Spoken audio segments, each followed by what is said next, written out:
이번 주 우리 랩런트들에게 성취될 말씀 제목입니다. 다 같이 읽어보도록 하겠습니다. 사람 에덴 동산 사건 학원 복음화 1, 2강을 함께 듣도록 하겠습니다. 우리 랩런트들에게 붙잡아야 될 한 줄 메시지 다 같이 읽어보도록 합니다. 영적 존재는 영적 힘부터 얻어야. 우리 랩런트들은 영적 존재이기 때문에 가장 먼저 해야 될 가장 가치 있는 일이 영적 힘을 얻는 것입니다. 자, 그렇다면 본문 말씀 다 같이 읽어보도록 합니다. 하나님이 자기 형상 곧 하나님의 형상대로 사람을 창조하시되 남자와 여자를 창조하시고. 창세기 1장 27절 말씀을 가지고 우리 랩런트들이 학원 복음화 1, 2강을 붙잡도록 합니다. 자, 여기서 중요한 거 사람을 창조하셨다라는 거예요. 사람은 진화한 것이 아닙니다. 사람은 하나님께서 창조하신 창조물입니다. 자, 그렇다면 먼저 천지 창조에 대해서 보도록 하겠습니다. 하나님께서는 태초에 천지를 창조하셨습니다. 자, 그런데 창조하시기 전에 세상은 어떤 존재였을까요? 바로 땅이 혼돈하고 공허하며 흑암이 깊음 위에 있고 땅이 혼돈하고 공허했다라고 되어 있습니다. 자, 세상은 하나님이 세상을 창조하시기 전에는 혼돈하고 공허했던 곳이에요. 자, 그런데 가장 먼저 무엇을 하셨을까요? 바로 빛이 있으라 말씀하셨습니다. 자, 그런데 결론부터 말씀드리자면 이 빛은 나중에 나오는 태양과 달을 말하는 게 아닙니다. 바로 예수 그리스도를 말씀하시는 거예요. 인간에게 공허하고 혼돈하고 혼란스러운 인간에게 비춰져야 될 빛은 바로 예수 그리스도 복음입니다. 이 복음을 통하여서 만물이 창조되기 시작합니다. 자, 그래서 하나님이 인간을 창조하시고 가장 먼저 주신 것도 바로 복입니다. 그 복도 언어 뜻이 경배하다, 무릎 꿇다 라는 뜻입니다. 창조물인 인간이 하나님께 무릎을 꿇고 하나님만 경배할 때에 우리는 참된 복된 존재가 될 수 있기 때문에. 자, 그래서 빛이 있으라 하시고 가장 먼저 뭘 하셨느냐? 물과 물로 나뉩니다. 그래서 위에 있는 물, 밑에 있는 물로 나뉘게 되죠. 자, 그리고 나서 그 물에 맞게 땅에 동식물들이 자라고 그리고 강명체를 만드시고 별들을 만드시고 그리고 거기에 어울리는 짐승들을 만드십니다. 그리고 나서 하나님께서 여섯째 날 우리의 형상을 따라 우리의 모양대로 우리가 사람을 만들자 하시고는 사람을 만들기 시작하십니다. 자, 사람을 만드실 때는 그냥 만드신 게 아닙니다. 자, 2장에 다른 이제 시각으로 사람 창조에 대해서 말씀을 하기 시작하십니다. 사람을 창조하실 때 어떻게 창조하셨느냐? 2장 1절부터 보시면요. 여호와 하나님이 땅에 비를 내리지 아니하셨고 땅을 갈 사람도 없었으므로 이렇게 나와요. 자, 사람을 창조하실 때 하나님은 창조하신 목적을 먼저 말씀하고 계십니다. 인간은 우연찮게 만들어진 존재가 아니라는 겁니다. 하나님께서 반드시 사명을 가지고 사람 한 명 한 명을 창조하셨다라는 거예요. 그래서 반드시 우리 랩런트들에게도 사명이 있습니다. 자, 그래서 하나님은 인간을 어떻게 창조하셨느냐? 땅의 흙으로 빚으셨다라고 되어 있습니다. 자, 그래서 사람은 죽으면 흙으로 돌아가죠. 자, 그런데 흙으로 빚었다고 다 생명이 되는 게 아닙니다. 그 다음에 하나님이 어떻게 하셨느냐? 바로 하나님의 생기를 사람의 코에 집어 넣으십니다. 그때서야 비로소 사람은 생명이 되게 됩니다. 이 말은 무슨 말이냐? 바로 하나님의 성령이 인간에게 들어가야지만 인간은 마침내 살아있는 존재가 될 수 있다는 겁니다. 이렇게 해서 인간은 영적인 존재라는 게 밝혀지죠. 인간은 몸이 살아있는다고 살아있다고 할 수 없어요. 살아서 걸어다니고 먹고 일하고 다 하지만은 나 죽은 것 같아 하는 사람이 너무 많아요. 그 이유가 무엇일까요? 하나님을 떠났기 때문에. 그래서 반드시 인간은 영적인 존재라는 것을 먼저 깨달아야 돼요. 본질적으로 영적인 존재입니다. 자, 이렇게 해서 인간은 하나님이 만드신 피조물로 가장 가치 있는 존재로 하나님을 바라볼 때 그 힘이 나도록 만드셨어요. 자, 그러면 여기서 첫 번째 질문. 자, 하나님이 인간을 왜 만드셨을까요? 만드신 목적이 창세기 1장에 나옵니다. 자, 다 같이 읽어보도록 합니다.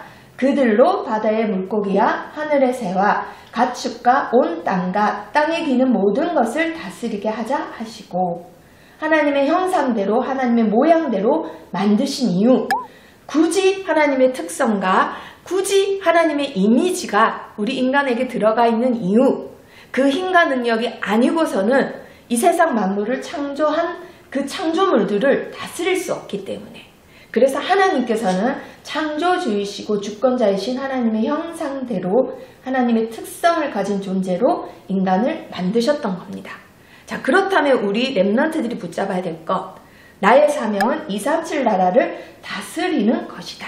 자, 그렇다면 다스리는 게 무엇일까요? 지도자로서 보스 같은 지도자가 아니라 하나님을 바라볼 수 있도록 생명들을 살려내는 것이 바로 다스리는 겁니다.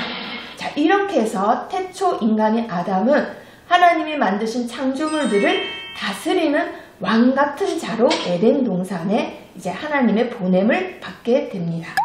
자, 이렇게 해서 하나님이 창조하신 에덴 동산 가운데는 생명을 주는 생명나무와 선과 악을 알게 하는 나무가 있었습니다. 자, 그런데 이 생명나무와 선과 악을 알게 하는 나무 가운데에 아담을 세우시고는 뭐라고 하셨느냐? 하나님께서 이 약속을 주시죠. 창세기 2장 17절에 선악을 알게 하는 나무의 열매는 먹지 말라. 네가 먹는 날에는 반드시 죽으리라 말씀하셨습니다. 이것이 인간과 하나님의 첫 번째 되자 유일한 약속이에요. 이 약속만 지킨다면 에덴 동산을 정복하고 다스리고 생육하고 번성하는 하나님만 바라보고 경배하는 복을 인간은 누릴 수가 있습니다. 자, 그렇다면 우리 렘넌트들이 아담이라면 이 선악과를 먹을래요? 안 먹을래요? 당연히 안 먹겠죠. 자, 이것이 하나님과 인간 사이의 언약입니다. 한마디로 여기서 말하는 초점은 이것을 먹지 말까 먹을까 고민된다 갈등된다 이거 하라고 주신 게 아니라는 거예요. 바로 언약이에요. 언약. 인간과 하나님 사이에는 계약이 있는데 그 계약을 보라는 겁니다. 언약의 하나님이시기 때문에 언약을 바라보라는 거예요. 그 언약만 바라볼 때 다 네가 다스리고 정복하고 다 네 임의대로 할 수 있다라는 그 생명을 주신 건데 사람들은 계속 이 선악과만 쳐다봅니다. 그래서 혹은 렘넌트들이 이런 질문도 해요. 아니, 하나님은 뭐하러 선악과를 만드셔서 우리를 이렇게 힘들게 공부하게 하고 아프게 하고 왜 하필 만들었어요? 우리를 시험에 들게 하려고 만들었어요? 라고 물어보세요. 자, 그런데 그것 또한 초점이 선악과에 있는 거예요. 렘넌트의 초점은 언약이어야 합니다. 하나님은 이 언약을 바라보라고 하시는 말씀이지 선과 악을 알아야지만 이 에덴 동산을 다스리는데 더 좋은 거 아니야? 근데 왜 먹지 말라는 거야? 왜 먹을 줄 알면서도 왜 이걸 만들었어? 라고 하는 거는 벌써 창세기 3장 초점이라는 겁니다. 자, 그렇다면 우리 렘넌트들은 나의 기준을 버리시고 챕터 2로 가시면은 돕는 배필이 나와요. 하나님이 아담을 만드시고는 홀로 두는 것을 싫어하셨답니다. 자, 다 같이 읽어봅니다. 여호와 하나님이 이르시되 사람이 혼자 사는 것이 좋지 아니하니 내가 그를 위하여 돕는 배필을 지으리라 하시니라. 아멘. 자, 하나님이 아담을 창조하시고는 많은 들 짐승들을 아담에게 불러오십니다. 자, 왜 불러오셨을까요? 자, 많은 짐승들을 아담에게 가서는 아담이 뭐라고 부르나 보시려고 하신 거예요. 자, 그러면 아담의 IQ를 테스트하려고 그러셨을까요? 하나님의 숨은 목적이 있습니다. 하나님은 하나님의 뜻을 이루실 때 우리 렘넌트들을 강요해서 강제적으로 끌고 가시는 분이 아니에요. 하나님은 인격의 하나님이세요. 언약의 하나님이시면서 인격적인 하나님이세요. 우리 렘넌트들이 깨달을 때 비로소 이를 행하십니다. 그래서 우리 렘넌트들이 예배를 드려야 하고 그래서 우리 렘넌트들이 기도를 해야 합니다. 그렇지 않고서는 하나님은 모든 계획을 갖고 계시지만은 우리 렘넌트들이 깨달을 때까지 기다리고 계시는 하나님이시기 때문에 자, 그래서 아담이 깨닫습니다. 자, 너는 얼룩말 해라, 너는 개 해라, 너는 독수리 해라, 다 지어줘요. 엄청나게 창조적인 인물이죠. 하나님의 형상이기 때문에 가능한 겁니다. 자, 그러면서 아담이 깨닫는 게 있어요. 뭘 깨달았을까요? 모든 본질과 속성을 깨닫고 보니까 자기만 뭐가 없다라는 거예요. 자, 그러면 다 같이 읽어봅니다. 시작.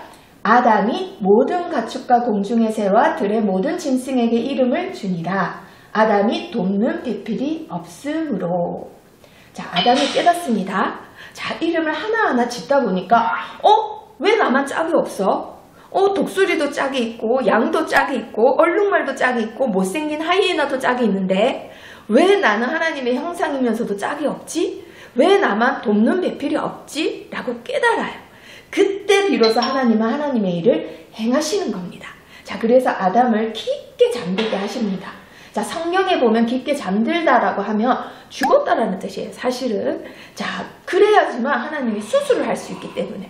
도대체 무슨 수술을 하셨을까요?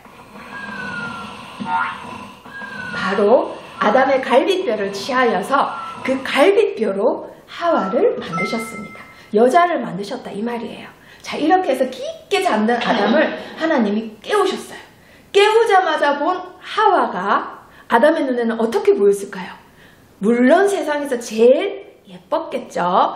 왜 제일 예뻤을까요? 왜냐면 세상에 여자는 하와 한 명밖에 없었기 때문에. 자, 그런데 성경에 보니까요, 어떻게 되어 있느냐, 정말 첫눈에 반해서는 아담이 하와를 보자 첫눈에 반해서 뿅 가는 세상에 전무후무한 씨를 탄생시킵니다.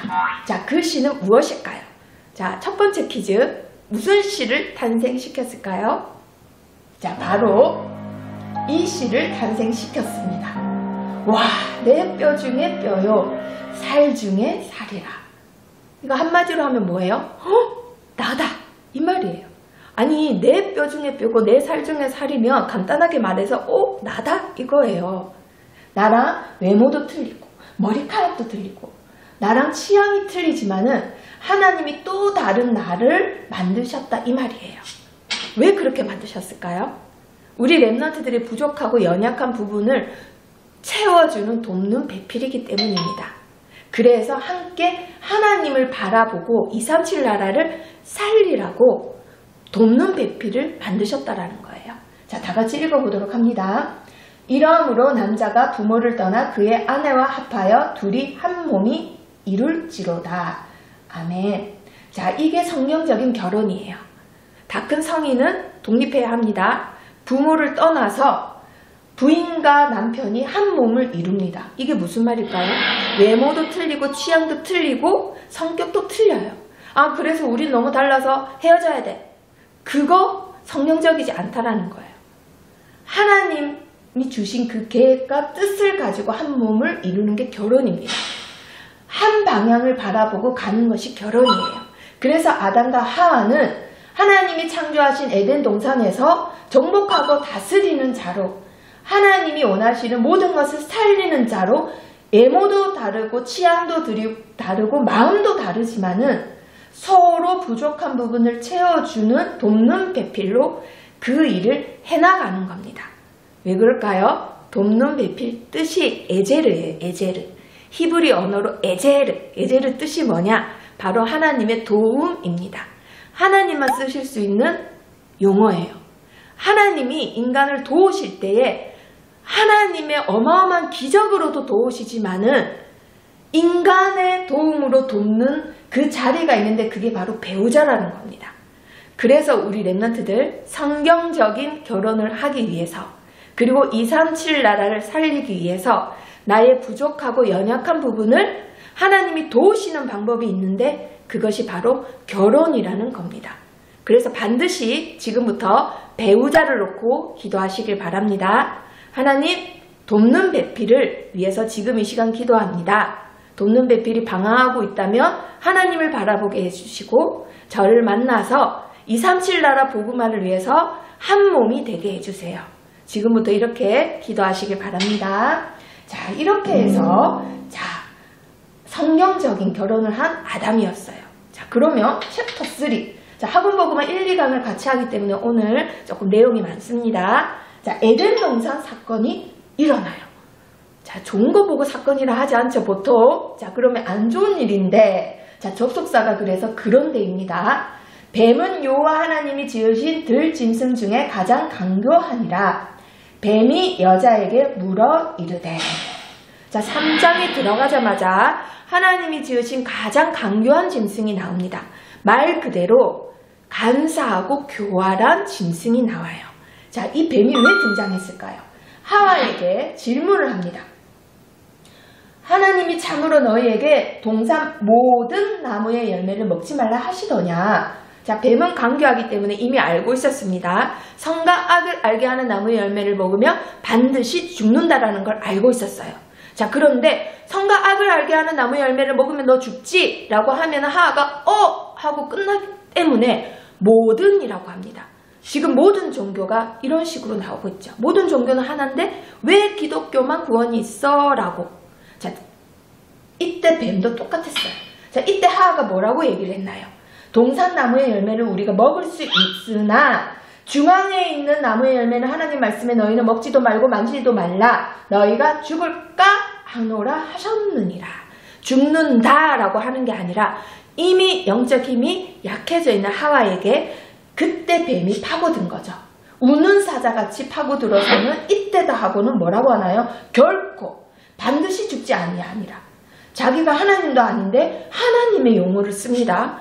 자, 그렇다면 이 자식의 본체는 무엇일까요? 바로 이걸 가지고 있었습니다. 자, 다 같이 읽어봅니다. 시작.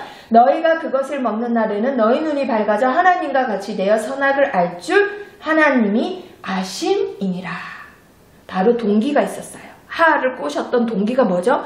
하나님과 같이 되고 싶었던 이 존재. 바로 이 존재의 이름은 사탄입니다. 요한계시록에는 옛 뱀, 곧 마귀라고도 하고 사탄이라고도 하고 온 천하를 깨는 자. 이사야서에는 계명성의 아들, 위에서 떨어진 자. 요한계시록에는 거짓의 아비, 진리가 그 속에 없는 자, 마귀라고 소개하고 있습니다. 이 사탄이 하나님과 같이 되고 싶어서 하나님과 대적하다가 이 땅에 쫓겨나서는 간사한 짐승인 뱀 속에 들어가서 하와를 꼬시는 거예요. 이것을 먹도록. 그래야지만 죽기 때문에. 그래야지만 인간들을 이용해서 하나님을 대적할 수 있기 때문에. 자, 그러면 하하가 안 넘어가면 되는데 그 순간 이것을 보는 순간 뭐에 빠지죠? 와, 먹음직 보암직 탐스럽게 하다. 그래서 이것을 먹어버립니다. 먹어서는 자기와 함께한 남편 아담에게도 주죠. 자, 그래서 이들은 눈이 밝아져서 자기들이 벗은 줄 알고 무화과 나무 잎을 막 엮어서 치마를 만들고 나무 뒤에 숨습니다. 하나님과 소통했던 그들이 하나님의 소리가 두렵고 무서워서 그리고 벗은 게 부끄러워서 나무 뒤에 숨기 시작해요. 하나님을 떠난 인간은 수치심이 가장 먼저 들어오고 그 다음에 두려움이 들어옵니다. 그래서 하나님을 떠난 불신자는 뭘 해도 불안하고 공허하고 우울할 수밖에 없습니다. 그게 바로 창세기 3장 결과예요. 그때 하나님이 아담을 부르십니다. 네가 어디 있느냐? 자, 숨어있던 아담이 얼른 하나님께 대답하죠. 내가 동산에서 하나님의 소리를 듣고 내가 벗었으므로 두려워하여 숨었나이다. 하나님이 말씀하십니다. 누가 너의 벗었음을 내게 알렸느냐? 내가 내게 먹지 말라 명한 그 나무의 열매를 네가 먹었느냐? 하나님이 다 아시면서도 아담에게 여쭤보시는 거예요. 그때 아담이 뭐라고 얘기하나요? 창세기 3장 결과 니 탓, 내 탓, 남 탓이 이때부터 들어가죠. 하나님이 주셔서 지금 하나님 탓을 하는 거예요. 나와 함께 있게 한 그 여자가 먹게 했습니다. 자, 그리고 하나님이 하와에게 물어보십니다. 네가 어찌하여 그랬느냐? 자, 하와도 니 탓, 내 탓, 남 탓합니다. 뱀이 그랬습니다. 뱀이 나를 꼬셨습니다. 자, 이래서 하나님이 하와를 가장 먼저 뭐라 하셔야 되는데 뱀을 불러서 뱀을 뭐라고 하십니다. 네가 지금까지 짐승보다 더욱 저주를 받아 배로 다니고 살아있는 동안 흙을 먹을지니라. 지금까지는 기어다녔는지 날아다녔는지 알 수 없지만 지금부터는 배로 다니고 흙을 먹어야 된다고 저주를 하세요. 자, 그리고 그게 끝이 아닙니다. 하나님이 배로 기어다니는 저주를 하시면서 언약을 주십니다. 자, 창세기 3장 15절 다 같이 읽어보도록 합니다. 내가 너로 여자와 원수가 되게 하고 내 후손도 여자의 후손과 원수가 되게 하리니 여자의 후손은 내 머리를 상하게 할 것이요 너는 그의 발꿈치를 상하게 할 것이니라 하시고. 자, 우리에게 가장 먼저 주신 복음, 이 여자의 후손은 누구일까요? 바로 그리스도를 말씀하고 계십니다. 창세기 3장 원죄에 있기 전에 인간은 하나님만 경배하고 바라보면은 정복하고 다스리고 생육하고 번성하고 땅에 충만하는 다스리는 왕 같은 축복을 누렸던 자였다면 창세기 3장 결과 인간은 하나님이 주신 복음, 여자의 후손만 바라보기만 하면 다시 그 축복을 회복하는 존재로 하나님이 복을 주신 겁니다. 자, 그런데 그 여자의 후손은 뱀의 후손으로 인해서 발꿈치를 상하게 됩니다. 이건 무슨 말일까요? 바로 예수 그리스도의 죽음을 예표하고 계시는 겁니다. 십자가를 예표하고 계시는 거예요. 사탄의 일을 멸하시고 십자가에서 우리를 위하여 죄값을 치르시고 죄로 인한 저주 재앙 해결하시고 다 이루시고는 하나님 만나는 길을 열어주신 그 그리스도, 그분이 바로 누구신가요? 바로 예수님이십니다. 예수 그리스도를 바라볼 때 우리 인간은 다시 왕권을 회복하고 하나님이 주신 처음의 사명대로 237 나라를 살리는 다스리는 자의 축복을 다시 회복하게 됩니다.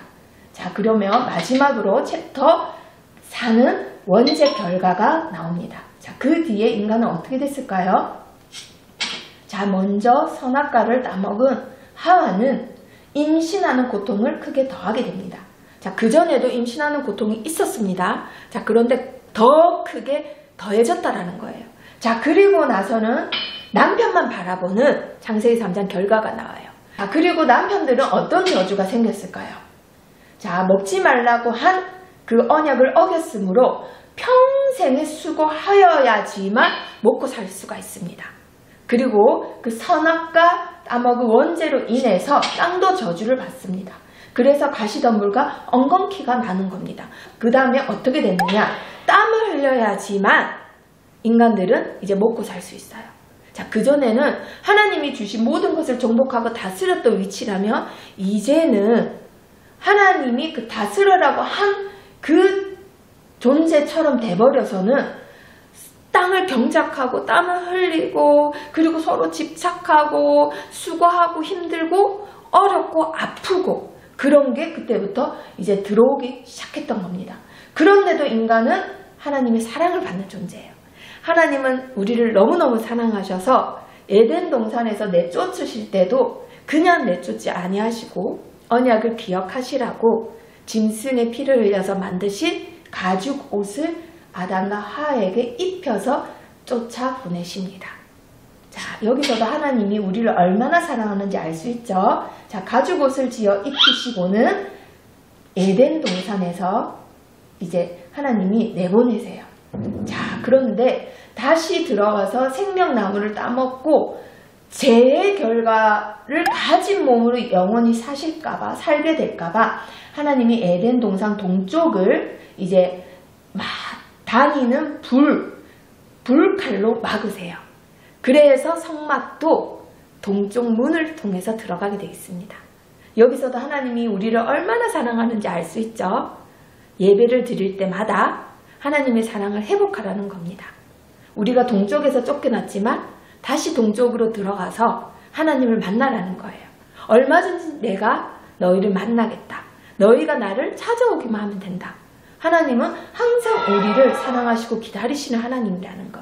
여기서도 말씀하고 계시는 겁니다. 자, 이렇게 해서 아담과 하와는 창세기 3장 결과로 저주 재앙과 지옥 배경에 이제 잡힌 채로 살아가게 되는 겁니다. 자, 그래서 말씀을 통해서 확인해 보도록 하겠습니다. 하나님을 떠난 인간은 하나님을 만날 수가 없는 영적 상태가 되어버립니다. 자, 반드시 죽으리라 하셨기 때문에 영이 죽은 상태에서는 하나님을 알 수도 만날 수도 없게 됩니다.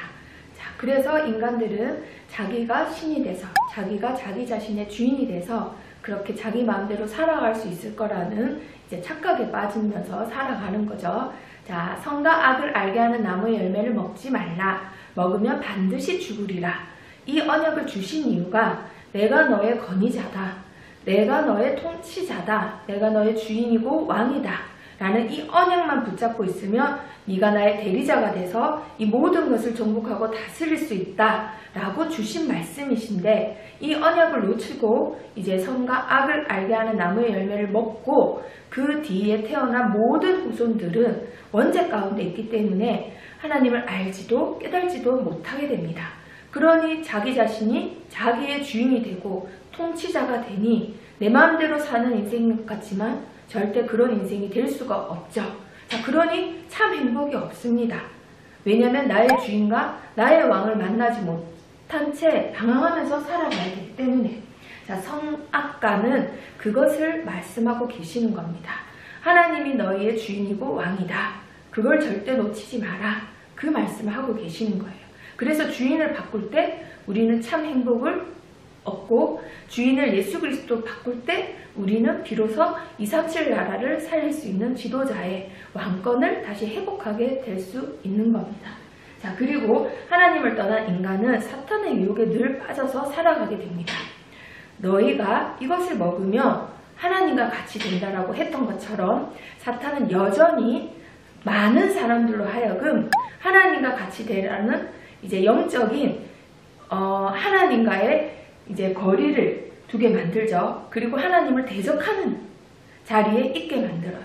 우리는 하나님을 대적하지 않는다. 우리는 하나님이 누군지도 모른다 하는 많은 불신자들이 주인을 바꾸지 못한 채 내가 주인이 되어서 살아가는 것 자체가 하나님을 대적하는 대적자의 자리에 있는 겁니다. 왜냐하면 왕을 두고는 내가 왕이다 하는 것 자체가 쿠데타고 반란이에요. 우리 랩런트들. 그렇기 때문에 지금도 말하고 있는 모든 종교는 하나다. 일반화하는 이제 사탄의 유혹에, 그리고 인간이 곧 신이다 라고 하는 뉴에이지 유혹에 절대 빠지시면 안 됩니다. 자, 그리고 세 번째, 영이 죽은 인간들은 원죄에 빠져 살아갑니다. 원죄란 말은 하나님을 모르는 죄, 하나님을 떠난 죄, 최초의 하나님을 떠난 그 사건, 에덴 동산 사건을 말을 하는 거예요. 나는 죄 지은 게 없어요 라고 말하는 많은 착하게 산 사람들은 원죄가 있을까요? 없을까요? 원죄가 있습니다. 그 원죄가 있는 사람들은 내가 한 번도 거짓말 안 하고 착하게 살았다 할지라도 뭐에 빠져 있느냐? 바로 원죄 때문에 오는 저주, 재앙, 지옥에 빠져서 살아갈 수밖에 없어요. 그래서 지 아무리 착하고 거짓 없이 살았다 할지어도 하나님을 모르고 짓는 모든 죄가 있기 때문에 그 죄값을 반드시 치르게 됩니다. 그래서 여기에 있는 모든 사람들의 특징이 뭘까요? 하나님을 모르니 복을 못 받잖아요. 정복하고 다스리고 생육하고 번성하고 충만한 그 왕권을 이제 회복 못했잖아요. 그러니 힘이 없습니다. 진짜 참 힘이 없어요. 영적인 힘이 없고 영이 죽은 채 살아가는 거예요. 그러니 공허하고 혼돈하고 흑암 위에 이제 살아간다 이 말이에요. 그러니 하나님을 모른 채 죽어서 영원히 불에 떨어져서 고통받아야 되는데 하나님은 여전히 우리를 사랑하시기 때문에 하나님 만나는 길을 여시고 우리의 죄를 해결하시고 우리를 사단으로부터 해방시키셨습니다. 그 길이 바로 누구인가요? 바로 예수 그리스도이십니다. 하나님은 태초에 천지를 창조하시면서부터 그리스도를 우리에게 말씀하고 계세요. 빛이 있으라 하시면서 바로 땅에 있는 혼돈, 공허, 그리고 흑암이 물러가게 됩니다. 그래서 우리에게 역사하는 혼돈, 공허, 흑암은 오직 예수 그리스도를 만날 때만 물러가게 할 수 있습니다. 그리고 창조주 되시는 예수 그리스도, 우리가 우리를 형상을 따라 우리의 모양대로 사람을 만들자 하실 때 그 우리, 그리고 세상을 창조하실 때 그 우리, 바로 성삼위 하나님을 말씀하고 계십니다. 하나님은 지금도 구원을 계획하시고 성자 예수님을 통해서 구원을 완성하시고 성령 하나님을 통하여 우리를 지금도 성화시켜 나가십니다. 자, 그리고 바로 예수 그리스도가 우리 인간에게 유일한 복된 소식이 됩니다. 그래서 복음이라는 겁니다. 우리 렘넌트들 복음을 만날 때만 인간은 살아날 수 있습니다. 하나님을 떠난 상태에서 복음을 전하는 자가 전도자이고 그 복음을 전하기 위해서 하나님이 남겨놓은 자가 렘넌트입니다. 그래서 우리 렘넌트 한 사람 한 사람이 세상에서 가장 가치 있고 귀한 존재라는 거 잊으시면 안 됩니다. 자, 그래서 죽음으로 죽음을 이기신 예수 그리스도를 만날 때만 우리 렘넌트들에게 있는 죄 문제, 우리 렘넌트들에게 있는 저주 재앙 문제, 그리고 지옥의 권세가, 사탄의 권세가 완전히 결박받고 떠나가는 겁니다. 그래서 그 발꿈치를 상하게 하신다는 그 언약이 바로 십자가 죽음을 의미하는 거예요. 십자가에서 죽으심으로 불의한 우리를 위하여 대신하여 죄값을 지불하시고 모든 문제를 해결하시고 하나님 만나는 길이 되시고 지금도 우리 렘넌트들에게 비추시는 빛이 되시고 지금도 우리 렘넌트들을 재창조의 DNA로 역사하시는 창조주가 되시고 지금도 우리 렘넌트들에게 가장 가치 있는 삶을 전하는 자로 복음 가진 자로 지금도 살아서 우리 렘넌트와 함께 계십니다. 그래서 이것을 비로소 믿을 때 여기 있는 인간이 바로 하나님을 만나는 이제 배경과 신분이 완전히 옮겨지게 되죠. 자, 이렇게 해서 예수 그리스도를 믿고 이렇게 옮겨진 인간은 어떻게 되나요? 우리 렘넌트들의 미션입니다. 자, 먼저 내가 누군지 깨달아야 돼요. 나는 하나님의 형상 가진 자라는 거. 하나님의 형상이란 말은 내 능력과 신분과 위치랑 상관이 없다라는 겁니다. 하나님의 형상이 우리 렘넌트들 안에 있어요. 하나님의 형상이란 말 자체가 무엇이냐? 새겼다라는 거예요. 새겼다. 우상을 새겼다라고 할 때 그 우상에게 절하지 말라는 것은 그 우상의 본질이 거기 있기 때문에 섬기지 말라는 거예요. 근데 우리 렘넌트들에게 하나님의 형상이 있단 말은 우상을 새겼던 그 단어처럼 하나님의 형상을 우리 렘넌트들에게 새겼다라는 겁니다. 창조의 능력을 새기고 하나님의 이제 놀라우신 모든 능력을 우리 렘넌트들에게 새겼다라는 거예요. 우리 렘넌트가 신이라는 뜻이 아니라 하나님의 그 형상을 우리 하나님을 새겼다라는 겁니다. 이 말은 우리 렘넌트들을 봤을 때 하나님을 떠올리게 만들도록 그렇게 창조하셨다라는 거예요. 그리고 우리의 모양대로 할 때 그 모양은 무엇이냐? 이미지를 말씀하고 계세요. 한마디로 특성을 말씀하고 계십니다. 하나님의 특성이 뭐죠? 놀라운 특성이 너무나 많은데 그 특성이 우리 렘넌트들 안에 있다는 거예요. 우리 렘넌트들을 봤을 때 많은 사람들이 하나님을 떠올릴 만큼 하나님이 주시는 축복과 응답이 넘치는 사람, 그런 사람이 되기 위해서는 이제 기본적으로 어떤 게 있나요? 바로 하나님을 바라볼 때만 그 특성과 그 현상이 이제 나오게 되는 겁니다.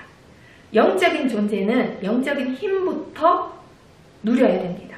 하나님을 바라볼 때 하나님께서 새기신 하나님의 형상, 하나님이 새기신 하나님의 모양이 우리 렘넌트들에게 나오게 돼 있어요. 그래서 반드시 하나님을 먼저 바라보는, 그래서 하나님이 주신 237 나라 살리는 축복을 누리는 자가 되기를 축복합니다. 그리고 두 번째, 왕권의 사명 가진 자. 하나님이 인간을 만드시고 나서 그전에는 밭을 경작하지 아니하시고 밭에서 뭐가 소산이 나지 않게 하셨어요. 왜냐하면 그 일을 할 자를 아직 안 만들었기 때문에. 우리 렘넌트들이 237 나라를 지금 살리고 흑암 가운데 덮여있고 죽어가는 많은 혼돈과 공허 가운데 있는 사람들에게 이 복되신 예수 그리스도를 전하는 자가 되는 것이 사명입니다. 그 목적을 가지고 하나님이 만드셨어요. 그리고 우리를 통해서 역사하십니다. 그러려면 뭘 먼저 하셔야 되느냐? 창세기 1장 28절 먼저 되셔야 됩니다. 창세기 1장 28절에 하나님이 그들에게 복을 주시며 하나님이 그들에게 이르시되 생육하고 번성하여 땅에 충만하라. 땅을 정복하라. 바다의 물고기와 하늘의 새와 땅에 움직이는 모든 생물을 다스리라 하시니라. 아멘. 가장 먼저 주신 것이 복을 주시며라 했어요. 이 복이 뭐라고요? 바로 히브리어로 바라크라고 합니다. 경배하다, 무릎 꿇다. 우리 렘넌트들이 하나님께 무릎 꿇을 때, 오직 하나님만 바라볼 때 우리에게 약속하신 것이 바로 왕권입니다. 이 힘을 먼저 주시고 밭을 경작하라, 다스리라 하신 거예요. 아무 힘도 없이 아무 능력도 안 되는데 바로 살리고 다스리고 할 수 없습니다. 하나님은 먼저 나를 바라볼 때 내가 너희들에게 복을 주고 너희들에게 모든 것을 다스릴 수 있는 권세를 준다. 그것이 우리 렘넌트들에게 응답으로 오는 것이 권능입니다. 오직 하나님을 먼저 바라보시고 이것을 누리는 자들이 되기를 축복합니다. 그리고 세 번째, 우리 렘넌트들이 가져야 될 정체성. 하나님의 은혜를 가진 자이다. 무슨 말일까요? 분명히 하나님은 우리를 사랑하셔서 복음이신 예수 그리스도를 보내주셨습니다. 여자의 우선을 통해서 우리가 다 해방받았어요. 자, 그런데 하나님께서 이 실제 인간의 생활에서 기적적으로 이제 개입하실 때도 있지만은 우리의 부족하고 연약한 부분을 우리를 만드시기 전부터 아시기 때문에 그 돕는 자로 하나님의 도움을 완성시키는 자로 돕는 배필을 주셨다라는 겁니다. 이 돕는 배필이 바로 히브리어로 에제르, 하나님의 도움이란 뜻이에요. 하나님은 항상 우리를 에벤에셀로 도우시는 하나님이시지만 우리의 부족하고 연약한 부분도 채우셔서 한 몸이 돼서 이 37나라를 향해서 이 사명을 감당할 수 있는 동역자를 주셨다는 거예요. 창세 전부터. 우리를 너무나 잘 아시는 분이 우리의 부족한 부분을 채워줄 자로, 도울 자로 돕는 배필을 주셨는데 그 자리가 바로 배우자라는 자리입니다. 그래서 우리 렘넌트들이 홀로 외롭게 237나라를 위해서 싸울 필요가 아니라 하나님이 진작부터 준비하신 배우자를 놓고 지금부터 기도하셔야 됩니다. 지금부터 하나님 237나라를 살릴 돕는 배필을 만나서 한 몸이 되어 하나님께서 원하시는 뜻대로 원하시는 자리에 있는 세계복음화할 왕권을 가진 사명을 감당하게 해주세요. 지금부터 기도하시기를 축복합니다. 자, 그래서 이 세 가지 나의 정체성을 가지고 항상 이것을 매일매일 생각하는 미션 오늘부터 실천합니다. 자, 그래서 결론 세 가지. 하나님의 형상과 특성 가진 나. 우리 렘넌트들은 하나님의 형상이 새겨졌고 하나님의 특성이 안에 있는 자들입니다. 그래서 내 능력이 아니라 하나님을 바라볼 때 이것을 누릴 수 있다는 거 잊으시면 안 됩니다. 자, 그리고 237나라 살릴 왕권의 사명 가진 나. 밭을 경작하고 하나님의 창조하신 모든 것을 다스리는 힘은 오직 하나님만 바라볼 때 생겨납니다. 자, 그래서 오직 하나님만 바라보시는 렘넌트들이 되기를 축복합니다. 그리고 마지막으로 하나님의 은혜를 가진 나. 우리 렘넌트들을 지금도 도우시는 하나님은 돕는 배필까지도 다 예비하셨습니다. 그래서 우리 렘넌트들이 본론 인생을 나아가기 전에 돕는 배필을 위해서 먼저 지금부터 기도하시기를 축복합니다. 기도하고 마치도록 하겠습니다. 살아계신 하나님, 237나라 모든 렘넌트들이 하나님께서 창조하신 나를 회복하게 하옵소서.